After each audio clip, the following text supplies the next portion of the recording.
जब भी दो ताकतवर देश आपस में उलझते हैं तो पूरी दुनिया की नजरें उन पर टिक जाती हैं और खास तौर पर अगर वो देश भारत और चीन जैसे देश हों, क्योंकि दोनों ही न्यूक्लियर पावर्ड देश हैं, दोनों के पास न्यूक्लियर वेपन्स हैं, न्यूक्लियर हथियार हैं और पूरी दुनिया ये देखना चाहती है कि दुनिया के बाकी के जो ताकतवर देश हैं अब वो किसका साथ देंगे। इस समय सब लोग ये जानना चाहते हैं कि चीन और भारत के इस टकराव पर अमेरिका और रशिया जैसे देशों का रुख क्या होगा। चीन के साथ अमेरिका का टकराव पहले से चल रहा है, इसलिए चीन को लेकर अमेरिका का रुख अब सब लोग जानते हैं, अमेरिका भारत का साथ देगा। लेकिन सवाल यह है कि इस विवाद में भारत के सबसे पुराने दोस्त रशिया का पक्ष क्या होगा। विवाद बढ़ने पर रशिया भारत और चीन में से किसका साथ देगा।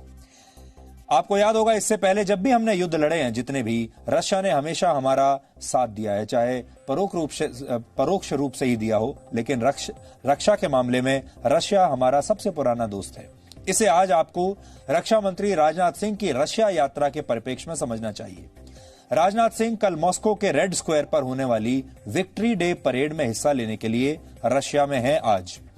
सूत्र बताते हैं कि रक्षा मंत्री राजनाथ सिंह के इस दौरे का उद्देश्य सिर्फ रशिया और भारत के बीच रक्षा साझेदारी को बढ़ाना नहीं है, बल्कि इसका उद्देश्य रशिया के साथ रणनीतिक साझेदारी को भी मजबूत करना है। और ऐसे समय में जब चीन के साथ हमारा इतना झगड़ा चल रहा है, ऐसे समय में रक्षा मंत्री का अपने देश से बाहर जाकर रशिया में किसी फंक्शन में जाकर वहां शरीक होना अपने आप में एक बहुत बड़ी बात होती है। आमतौर पर यह माना जाता है कि भारत और रशिया के बीच बहुत ऐतिहासिक संबंध है। अगर कभी भारत किसी दूसरे देश के साथ युद्ध में उलझा तो सबसे पहले रशिया ही भारत का साथ देगा, सबसे पुराना दोस्त है। इसके पीछे तर्क यह दिया जाता है कि 1971 के युद्ध में रशिया ने भारत का साथ दिया था और इसके लिए वो अमेरिका से भी टकरा गया था। इसके अलावा कई मौकों पर रशिया ने संयुक्त राष्ट्र सुरक्षा परिषद में भारत के पक्ष में वीटो किया है। रशिया और भारत के लोग सांस्कृतिक रूप से भी एक दूसरे के बहुत करीब हैं और हिंदू धर्म रशिया में सबसे तेजी से उभरते धर्मों में से एक है। लेकिन क्या ये सारी बातें वाकई चीन से युद्ध होने की स्थिति में रशिया को भारत के साथ इस बार भी खड़ा करेंगी? विशेषज्ञ मानते हैं कि इस बार इतना आसान नहीं होगा। हालांकि रशिया ये जानता है कि भारत एक लोकतांत्रिक देश है और चीन में करीब करीब तानाशाही चलती है। भारत का लोकतंत्र ही भारत और रशिया के पुराने और घनिष्ठ संबंधों का आधार है। लेकिन पिछले कुछ दशकों में स्थितियां तेजी से बदली हैं और रशिया चीन के काफी करीब आ गया है। यानी भारत और रशिया तो बहुत पुराने दोस्त हैं, लेकिन चीन और रशिया की अभी नई नई दोस्ती है और कई बार नई नई दोस्ती ज्यादा आकर्षक होती है। इसके पीछे एक बड़ी वजह यह है कि रशिया आकार में दुनिया का सबसे बड़ा देश है और उसकी सीमाएं एशिया और यूरोप दोनों के देशों से मिलती हैं। रशिया और चीन के बीच भी एक लंबी सीमा है जिसकी लंबाई करीब 4,2500 किलोमीटर है। इतना बड़ा देश होने की वजह से रशिया चीन के साथ अपने संबंध बिगाड़कर सीमा पर किसी विवाद को नहीं बढ़ाना चाहेगा। और एक समय था जब चीन की सेना रशिया के बॉर्डर पर भी ऐसा ही आक्रामक रुख अपनाती थी रशिया के खिलाफ। लेकिन अब स्थितियां बदल चुकी हैं। अब जैसे हम कई बार कहते हैं, ये 1962 का भारत नहीं है, लेकिन ये चीन भी 1962 का नहीं है, ये रशिया भी 1962 का नहीं है और ये अमेरिका भी 1962 का नहीं है। 1962 में अमेरिका ने हमारी मदद करने से इनकार कर दिया था। यहां तक कि 1999 में भी जब हम कारगिल का युद्ध लड़ रहे थे, अमेरिका ने मदद करने से इनकार कर दिया था। लेकिन वही अमेरिका आज सबसे पहले हमारी मदद के लिए आया है। इसलिए सब कुछ बदल चुका है दुनिया की राजनीति में। अमेरिका के साथ रशिया की भी दुश्मनी है और चीन की भी दुश्मनी है और अक्सर कहा जाता है कि दुश्मन का दुश्मन दोस्त होता है और चीन और रशिया की दोस्ती का भी ये एक बहुत बड़ा कारण है। जबकि आज की तारीख में रशिया के साथ भारत के संबंध ज्यादातर हथियारों की खरीद पर ही टिके हुए हैं, क्योंकि भारत के 56% हथियार आज भी रशिया से ही आते हैं। लेकिन अब भारत चाहता है कि रशिया की इस दोस्ती के और भी आयाम खोले जाएं। इसके अलावा हिंद महासागर और प्रशांत महासागर को लेकर भारत का जो रुख है, रशिया उससे सहमत नहीं है और वो इस मामले में चीन के तर्कों से ज्यादा सहमत रहता है। लेकिन चीन और रशिया की बढ़ती दोस्ती की एक और बहुत बड़ी वजह है और उसे आपको दोनों देशों के बीच होने वाले व्यापार के जरिए समझना चाहिए। 2018 में चीन और रशिया के बीच 8 लाख करोड़ रुपए से ज्यादा का कारोबार हुआ था। 8 लाख करोड़। जबकि भारत और रशिया के बीच 53 से 55 हजार करोड़ रुपए का ही व्यापार होता है, बहुत छोटा है। ये चीन और रशिया के बीच होने वाले व्यापार का 10% भी नहीं है। रशिया की अर्थव्यवस्था बहुत हद तक चीन पर निर्भर है आजकल। रशिया चीन की बेल्ट एंड रोड परियोजना का भी हिस्सा है, जिसका हिस्सा बनने से भारत ने इनकार कर दिया था। दोनों देश रशिया के साइबेरिया से चीन तक जाने वाली गैस पाइपलाइन परियोजना पर भी मिलकर काम कर रहे हैं। लेकिन जब बात रक्षा सौदों की आती है, तब स्थितियां बदल जाती हैं और भारत का पलड़ा भारी हो जाता है। जैसा कि हम आपको बता चुके हैं, भारत अपने ज्यादातर हथियार रशिया से ही खरीदता है। अब कुछ हाल के वर्षों में उसने अमेरिका और इजराइल से खरीदने शुरू किए हैं और दोनों देशों के बीच अब भी कई रक्षा सौदे हो चुके हैं। इनमें रशिया से 40,000 करोड़ रुपए में खरीदा जाने वाला S-400 मिसाइल डिफेंस सिस्टम सबसे अहम है। इसके अलावा भारत 15,000 करोड़ रुपए में रशिया से T-90 टैंक्स भी खरीदने वाला है और रशिया भारत को करीब 23,000 करोड़ रुपए की कीमत के अकुला क्लास परमाणु पनडुब्बी भी बेचने वाला है। इन सब के बावजूद एक जमाना था जब रशिया और भारत एक दूसरे के सबसे बड़े सहयोगी थे, लेकिन 2014 से स्थितियां बदलने लगी और इसका संबंध भारत में आई नई सरकार से नहीं, बल्कि उस घटना से है जिसके तहत रशिया ने यूक्रेन के क्रीमिया पर कब्जा कर लिया था। इसके बाद अमेरिका के दबाव में पूरी दुनिया ने रशिया पर कई तरह के प्रतिबंध लगा दिए और रशिया का झुकाव चीन की तरफ होने लगा और भारत अमेरिका के साथ अपने संबंधों को मजबूत करने लगा।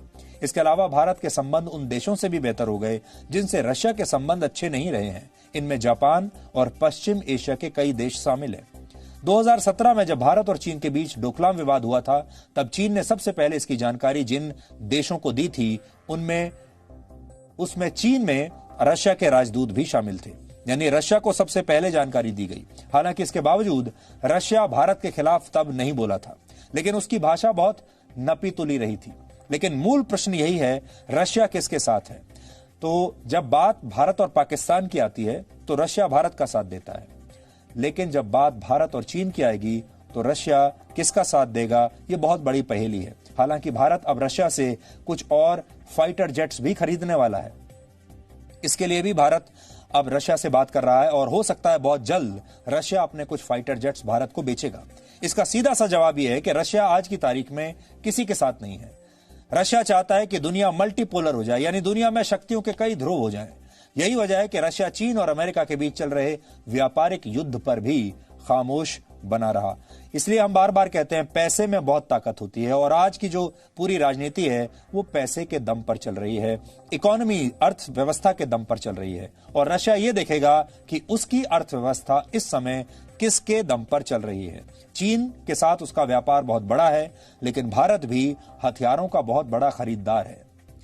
भारत के मामले में रशिया के लिए यह फैसला लेना आसान नहीं होगा, क्योंकि रशिया जानता है कि अगर कभी भारत और चीन के बीच टकराव हुआ और कहीं अगर इसमें चीन को बढ़त मिल गई तो रशिया की बची कुची साख भी खत्म हो जाएगी, क्योंकि चीन एशिया में सर्वशक्तिशाली बन जाएगा। सोवियत संघ के दौरान रशिया एशिया में सर्वशक्तिशाली हुआ करता था और वो चीन को ये जगह अभी भी नहीं लेने देगा।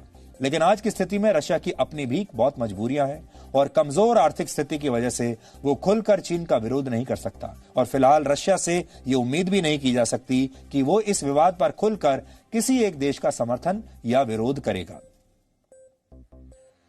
इस बीच एक बड़ी खबर यह है कि रशिया के विदेश मंत्री ने यह साफ कर दिया है कि भारत और चीन के बीच किसी दूसरे देश को दखल देने की कोई जरूरत नहीं है और न ही इन दोनों देशों को किसी तीसरे देश की मदद की जरूरत है। यह बयान तब आया है जब कल पहली बार गलवान युद्ध के बाद भारत और चीन के सैनिक मॉस्को में भी आमने सामने होंगे, क्योंकि विक्ट्री डे परेड में भारत और चीन की सैन्य टुकड़ियां भी हिस्सा लेंगी। कुल मिलाकर भारत यही चाहता है कि रशिया से हुए रक्षा सौदों के तहत जल्द से जल्द सैन्य आपूर्ति की जाए, जल्द से जल्द हथियार उसे मिल जाएं और अब भारत को रशिया से कुछ फाइटर जेट्स भी चाहिए। लेकिन इससे चीन बहुत परेशान है। चीन के सरकारी अखबार पीपुल्स डेली चाइना में रशिया को नसीहत दी गई है कि वो संवेदनशील वक्त में भारत को हथियार न बेचे। चीन के इस अखबार में वहां के विशेषज्ञों ने यह तर्क दिया है कि भारत और चीन दोनों देश रशिया के सहयोगी हैं और ऐसे वक्त में अगर रशिया को दोनों देशों के दिल पिघलाने हैं तो रशिया अभी भारत को हथियार ना बेचे। इस बीच भारत के रक्षा मंत्री राजनाथ सिंह का भी एक बयान आया है जो इस समय रशिया में है। आप उनका ये बयान सुनिए और फिर हम अपनी बात को आगे बढ़ाएंगे। Indian military contingent कल रेड स्क्वायर पर आज करेंगे। ये हमारे दोनों देशों के आर्म फोर्सेज के बीच एवरलास्टिंग फ्रेंडशिप की एक मिसाल है। मॉस्को में मेरी विजिट कोविड पैंडेमिक के बाद इंडिया के किसी भी ऑफिशियल डेलीगेशन की पहली यह फॉरेन विजिट है। यह हमारी खास दोस्ती का एक यह प्रमाण है। पैंडेमिक की सभी कठिनाइयों के बावजूद हमारे बाइलेटरल रिलेशंस डिफरेंट लेवल पर बने थे। हम हमारे प्रधानमंत्री श्री नरेंद्र मोदी के इन्विटेशन पर hedge excellency president of Russian federation Vladimir Putin के इस वक्त भारत आगमन को लेकर भी हम काफी उत्सुक हैं। भारत और रशिया का एक special and privilege strategic partnership वाला रिलेशनशिप है। हमारा डिफेंस रिलेशनशिप इसका एक महत्वपूर्ण पिलर है।